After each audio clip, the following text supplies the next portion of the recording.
Lo tenemos en el piso, esto es así de dinámico, lo tenemos en el piso, gracias Negrito, lo tenemos en el piso al amigo Hugo Jerez, él es referente de la CTA Santa Cruz, un hombre de la salud, referente de la salud aquí en la capital de la provincia de Santa Cruz. Queremos hablar con él, obviamente, lo vamos a saludar. Entró así, no terminé de acomodar las cámaras, así que esperemos que esté todo bien, que su micrófono esté bien. Hugo, ¿cómo estás? Hola, ¿cómo te va? Te escucho perfecto. Ahora sí me voy a sacar el auricular. Está todo, el asistente cumplió bien su función. Perfecto. Te acomodó bien ahí, te hizo entrar mientras estábamos en vivo y todo. Qué complicado es charlar con los compañeros, ¿no? Porque quién le saca la palabra al otro, ¿no? Se pelean para poder hablar. Se complica, ¿viste? Y se van adelante esta entrevista porque nosotros somos de hablar bastante. Pero bueno, es bueno igual mantenernos, ¿viste? Quisimos mantener esta dinámica de estar unidos en este marco de la pandemia. Obviamente. Porque, a ver, claro, nosotros no nos vemos a diario, o sea, nos veíamos a diario en el ejercicio de la profesión en la calle, hoy con todo esto, ¿viste? Y siempre estamos, si bien tenemos un chat, siempre estamos cruzando información, hablando, claro. Pero bueno, cada uno vivió su realidad diferente y afrontamos esto de una manera diferente. A algunos nos cuesta mucho más, somos unas empresas pequeñas, pero bueno, la idea era poder que la audiencia sepa igual, viste, como en este contexto que vivimos, qué realidad tiene cada medio, uno, ¿no? Claro. Exactamente. Como ustedes, la realidad del sector de la salud, lo vas a ver después en el graph, en el título, están pasando, a mi manera de ver, una situación bastante complicada. Están, primero que nada, están ahí, en la trinchera, en la primera, digamos, la primera fila, combatiendo este COVID-19 maldito que lamentablemente nos está castigando a todo el mundo, que en las últimas semanas aquí en la provincia de Santa Cruz, en la capital, el Río Gallegos, ha incrementado de una manera importante, y a esto tienen que sumarle que ustedes ya venían con un reclamo importante en materia de recomposición salarial, muchas cuestiones irregulares que se dieron en el Hospital Regional de Río Gallegos, como este fraude ya comprobado por parte de las liquidaciones de horas extras en el sector de enfermería. Un panorama bastante complicado, Jerez. Sí, bueno, yo creo que esto es de hace años, viste que bueno, siempre venimos hablando de toda la temática de lo que pasa en el sector salud, ¿no? Hace años que venimos con problemas importantes. En principio la falta de profesionales, que son reclamos de muchísimos años, un poco así nació el gremio APROSA, ¿no? Por ese tema de reclamos, representando a una parte que no estaba representada, profesionales y médicos. Y bueno, desde ese momento venimos con una serie de problemáticas que me parece que tienen que ver con no entender o no asumir realmente a la salud pública como un derecho que tiene la comunidad, ¿no? Y que está consagrado en la Constitución. Me parece que eso es fundamental.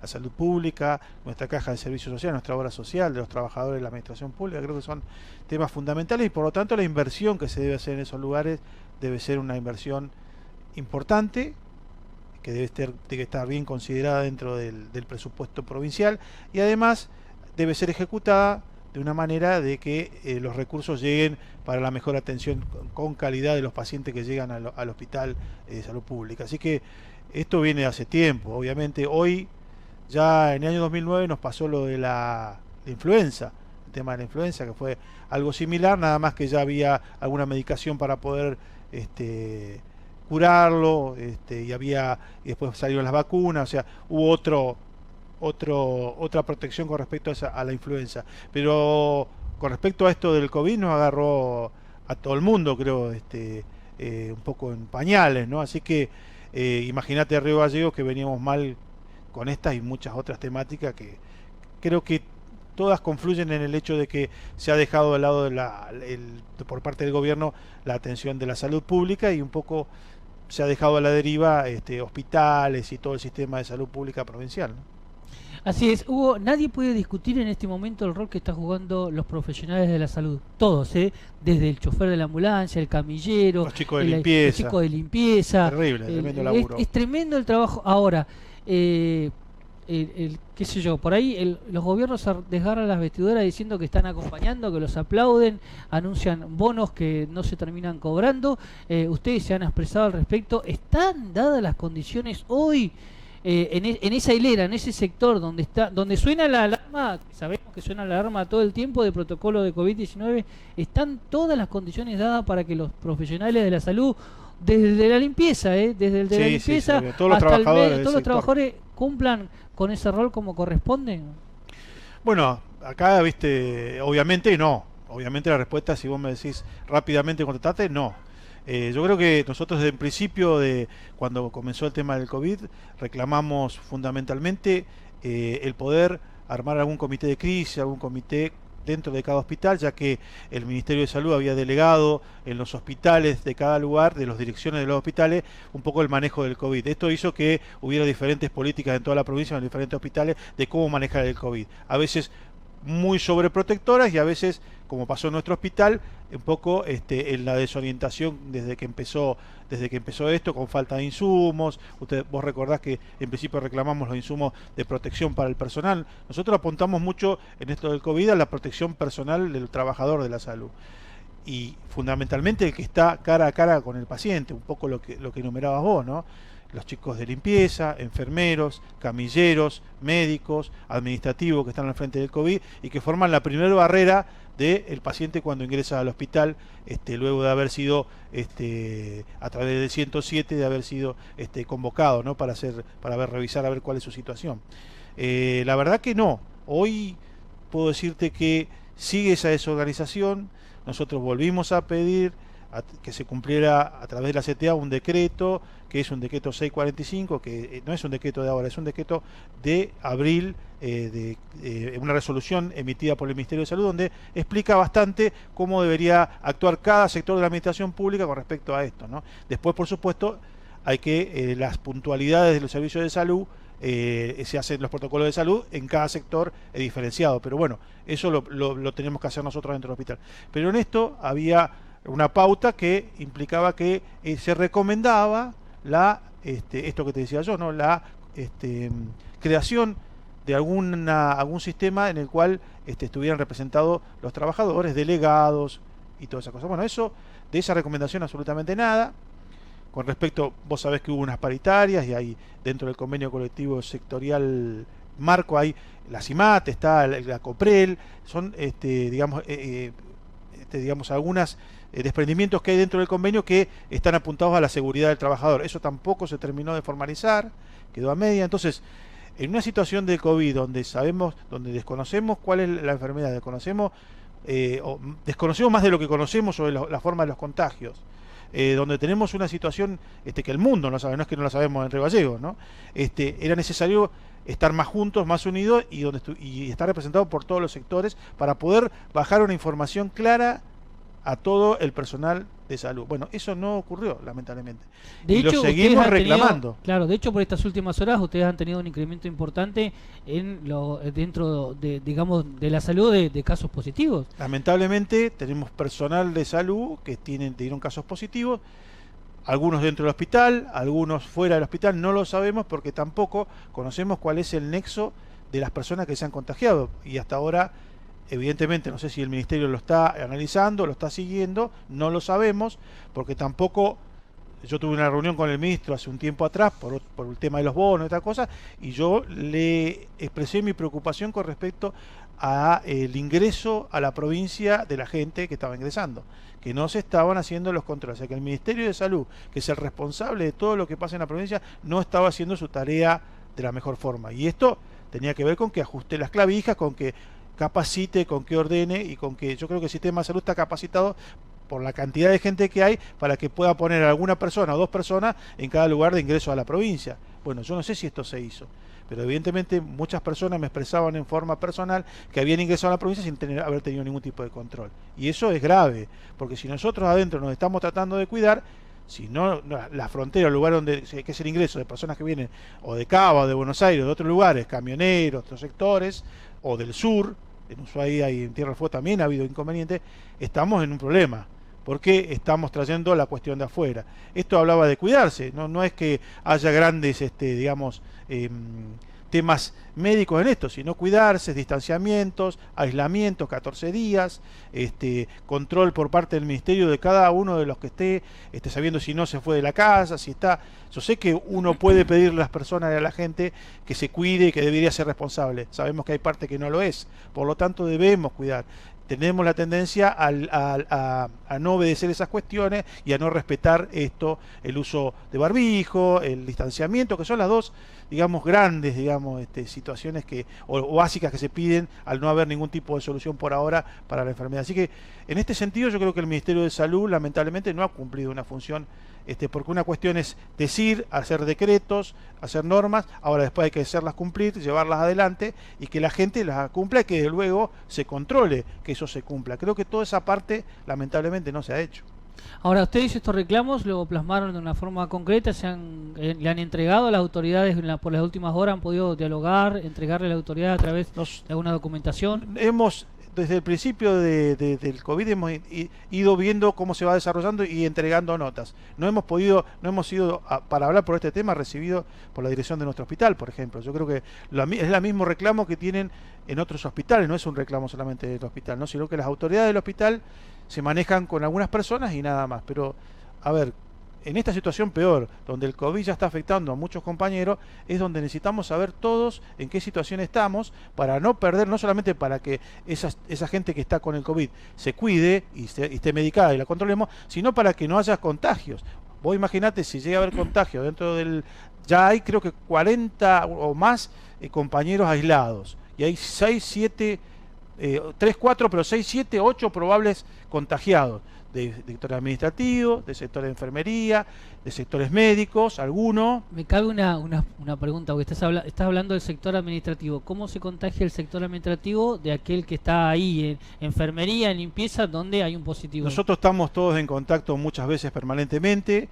Algunos de los contactos también pueden ser externos, no sabemos si las personas, de la familia de camioneros, hay mucha gente que tiene mucha relación con la gente que se ha contagiado afuera, así que hay trabajadores que trabajan en dos lugares, en 2 clínicas. Entonces todo eso que debía ser cuidado de la mejor manera, porque si hay algo que no queríamos es que los contagios, el COVID llegara adentro del hospital, era lo que había que evitar casi como muy, muy celosamente. Bueno, ya está ocurriendo. Hoy se está aislando y esperemos que, digamos, no siga aumentando la cantidad de casos ni los contagios dentro del hospital. Se empezaron a hacer ahora los controles de PCR, el estudio. Nosotros pedíamos, recordás, al principio preventivamente que se hicieran los PCR periódicamente al personal, sobre todo a la audiencia que es el PCR, al que estuviera más al contacto. No pedíamos que quizás no se lo hiciera a todo el mundo, si se lo puede hacer a todo el mundo, porque uno entiende los recursos, pero sí hacérselo a las personas, camilleros, enfermeros, del triage, lo que están a cosas. Creo que alguna chica del triage, de las enfermeras, está con COVID. Entonces, ha habido descuidos, ha habido falta, y eso tiene que ver mucho con parte de la organización, y esto responde absolutamente a la cabeza, ¿no? Ahora, discúlpame, instituciones, organizaciones, comercios, todos tienen un protocolo para actuar dentro de su núcleo. Obviamente. Quiero creer que el hospital tiene un protocolo que indica, no sé, cada tantos días hacemos un hisopado general, cada tantos días vemos los trabajadores de la salud de este sector si tuvieron contacto con quién tuvieron contacto. Te digo por qué, te doy un ejemplo. Yo estuve en una difícil oportunidad hace unas semanas atrás, donde falleció un familiar cercano a un amigo. Estuve durante 6 horas en la guardia del hospital acompañando a mi amigo que había perdido su familiar.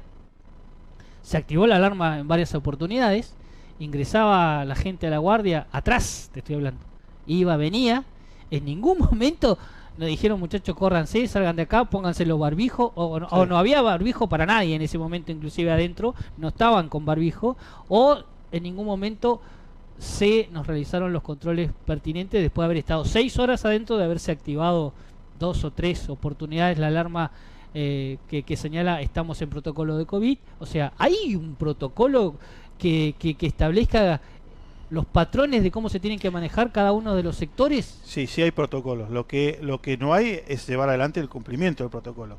Lo que tiene que ver con los pacientes, tienen que tener ciertos síntomas. Si esos síntomas no los tienen, no les hacen el PCR.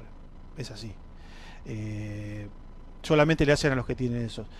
Evidentemente detrás yo no conozco si hay una falta de reactivos para hacer los análisis, inclusive sabemos que los análisis se están haciendo en Caleta Olivia, se están haciendo en el SAMIC, o sea que se pueden derivar los estudios para hacerlo más rápido, digo, si no se pueden hacer acá.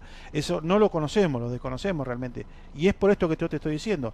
Nosotros deberíamos estar más informados, debería haber algún comité que esté formado en cada uno de los hospitales de la provincia para poder contestar este tipo de preguntas. Realmente las preguntas que me haces vos, yo sé un poco más que vos, pero porque estoy dentro del hospital y porque tengo contactos y nos contactamos entre grupos, entre los compañeros de laburo, y me voy enterando un poco de lo que va pasando, pero yo quisiera que la información me la diera la dirección del hospital. Correcto, como corresponde. Como corresponde, para los trabajadores, lo que corresponde a nuestro trabajo interno, sin nombre, sin apellido, si no quieren estigmatizar a nadie, porque la verdad que es así. Hoy lamentablemente hay algunos que entienden que hay que aislar o castigar a una persona que está enferma, una persona que tiene un COVID, le puede pasar a cualquiera. Así que por favor eso, la población tenga en cuenta que eso no, uno se enferma no porque quiere, se puede haber equivocado, se puede haber hecho algo que no corresponde, pero evidentemente esto que te digo yo, nosotros necesitamos tener mayor relación y mayor contacto con nuestras autoridades y con los que toman las decisiones dentro del hospital regional y del Ministerio de Salud.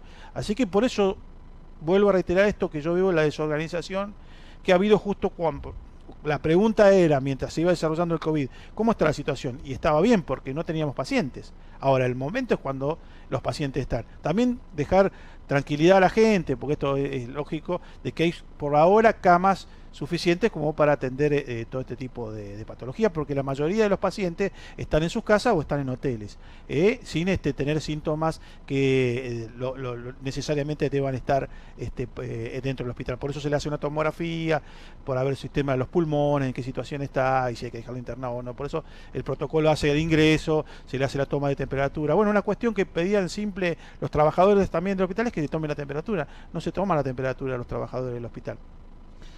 No hay ningún protocolo con respecto a la ropa, ¿no? En otros lugares se han colocado equipos de ozono donde te desinfecte cuando entras y te desinfecte cuando salís, sobre todo, ¿no? Para ir a la calle y tener el contacto con tu familia y todo eso. Bueno, todas esas medidas no se tomaron, lamentablemente, y si uno, cuando comenzó esto del COVID, allá por marzo-abril, decía, el gobierno decía, ya estamos preparándonos, evidentemente cuando llega el día de hoy, alguien falló en esa preparación. Deben hacer alguna autocrítica porque evidentemente hay muchas cosas que se dejaron de lado, pero creo que tiene que ver mucho con no escuchar al que está, al enfermero, al camillero, no escuchar al administrativo, al que está enfrente todo el tiempo con los pacientes y conoce la actitud o cómo se maneja cada hospital dentro de su ámbito, ¿no? Y en este contexto, a ver, se conoce información como esta situación que se dio por estas últimas horas en el hospital regional, de este fraude que se ha dado, sí. Que tampoco ayuda, ¿no? Me imagino ustedes qué información tienen de esto. Mirá, eso es triste porque yo lo vengo diciendo hace tiempo, no solamente de ahora, sino cuando estaba en el gremio APROSA, la situación de utilizar la guardia como una compensación al salario, ¿no? Esto se ha ido incrementando, entonces han tomado como forma de trabajo los hospitales, los directores de hospitales, ir ofreciendo guardias a diferentes sectores de diferentes valores. Entonces hoy tenemos, si vos le preguntás y le pedís el recibo de sueldo a uno que trabaja en salud, por ahí 2 médicos, 2 enfermeros, 2 de limpieza ganan diferentes, ¿no? Y esto no tiene que ver con que trabaje más horas, sino tiene que ver con arreglos personales por compensar ese aumento de salario que no se da. Por eso la discusión debería ser dentro de la paritaria sectorial, claro, de un salario sin tener que utilizar la guardia como una compensación para el salario. Evidentemente, atacar a la cuestión de fondo, que es la necesidad del aumento. En ese contexto que se ha ido aumentando, si vos ves progresivamente año a año, el dinero que invierte salud en guardia es enorme. Y es debido a esto, a elegir una mecánica de trabajo. Pero bueno, digamos, echa la ley, echa la trampa, ¿no? En el medio de todo eso, la adjudicación de guardias que no eran, la complicidad de alguno que lo tomó, bueno, estamos en esta situación en Río Gallegos. Yo creo que en algún hospital de la provincia puede ser que ocurra lo mismo. Lo que pasa es que, bueno, yo he solicitado personalmente con una nota al Tribunal de Cuentas para que investigue todas las guardias, el sistema de guardias y controle. Yo sé que es difícil de controlar porque hay una reglamentación compleja de guardia. Guardias de 6 horas, de 24, de 3, de 2, y después está la discrecionalidad del director de cada hospital o del administrador de cada hospital, que es el que las concede. Entonces yo creo que lo más claro, lo más lógico sería ir a una paritaria y poder un aumento de sueldo, un salario justo, acorde a la situación que tenemos, y una discusión seria sobre el convenio colectivo sectorial, que ya lo repito tantas veces que ya casi me convenzo de que no lo van a terminar nunca. 11 años haciéndolo y seguimos en la misma situación. Creo que normatizaría, ordenaría y no haría que este tema sea el sistema. Nosotros necesitamos los mismos trabajadores, que el sistema sea controlable, pero necesitamos también que los salarios de cada uno, de acuerdo a su capacitación, de acuerdo a su antigüedad, de acuerdo a su esfuerzo, sea compensado de una manera lógica, ¿no? Hugo, por estas horas en el interior de la provincia, en la localidad del Calafate, los trabajadores de la salud, tanto nucleados como en ATSA como en UPCN, están llevando adelante un reclamo en función de que no se le hacen efectivo los famosos bonos, esto que el gobierno nacional y provincial han implementado. ¿Ustedes tienen situaciones similares todavía acá en el hospital regional, no? Vos sabés que nosotros peleamos mucho por el bono nacional, sobre todo el bono provincial. Al final no quisieron darlo. Bueno, nosotros el bono nacional lo hemos peleado, después de ese bono era los meses de abril, mayo, junio y julio, 4 cuotas de 20.000 pesos, 5.000, 5.000, 5.000, y quedaba a criterio de cada director de hospital o el responsable del hospital, porque son hospitales de autogestión, por lo tanto tiene una responsabilidad ante la FIP, y esa persona es la encargada de decir quiénes lo deben cobrar. Los debían cobrar las personas que estuvieran frente al COVID, ¿no es cierto?, cumpliendo funciones.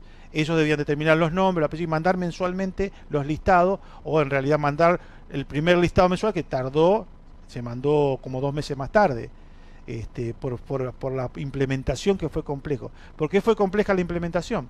Porque Nación solicitaba que se controlara qué cantidad de gente había, porque no tenían un relevamiento de los hospitales de la Nación y querían hacerlo, aprovechar para hacer eso, y que se tuviera que pasar por la FIP para que no se cobrara, no hubiera personas que cobraran 2 veces y se controlara por trabajar en otro lado. Entonces, todo ese control, eso lo hacía el Ministerio de Salud de Nación, lo pasaba a la FIP, tardó un montón. Eso fue lo que pasó en la implementación. Entonces creo que el decreto nacional no contempló eso, ¿no? Se pagó tarde en todo el país, eso sí, ¿no? Y yo no sabía, me enteré de estos días que Calafate, que había gente que no lo había cobrado. Acá hay gente que no lo cobró, ni el mes pasado ni ahora, y hay mucha gente que sí lo cobró. Así que estamos haciendo los reclamos de la gente que no lo cobró, y hay gente que cobró la mitad porque cumplió media carga horaria. Lo que pedía el bono era la asistencia, que tenía que estar la asistencia. Yo, para mi concepto, la gente que tiene carpeta médica te debe pagar igualmente, ¿no?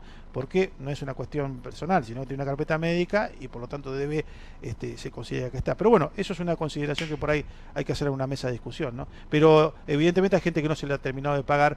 Creo que es menos la gente que se le ha terminado en Gallegos. La situación del resto de la provincia no ha habido grandes quejas, pero bueno, el reclamo de puntualmente no sé qué cantidad de gente, o si no lo cobró nadie, o si hay gente que no lo cobró ninguna cuota aún, ¿no?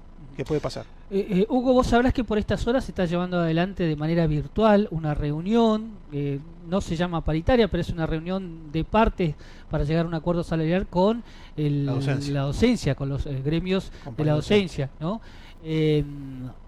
Esto va a sentar un precedente y puede ser una posibilidad de que ustedes también exijan, teniendo en cuenta el contexto de pandemia por COVID, la posibilidad de poder tener un acercamiento, aunque sea de una manera virtual, para hablar precisamente de una recomposición salarial cierta para el sector, ¿no? Sí, yo creo, ojalá sea así, ojalá sea así.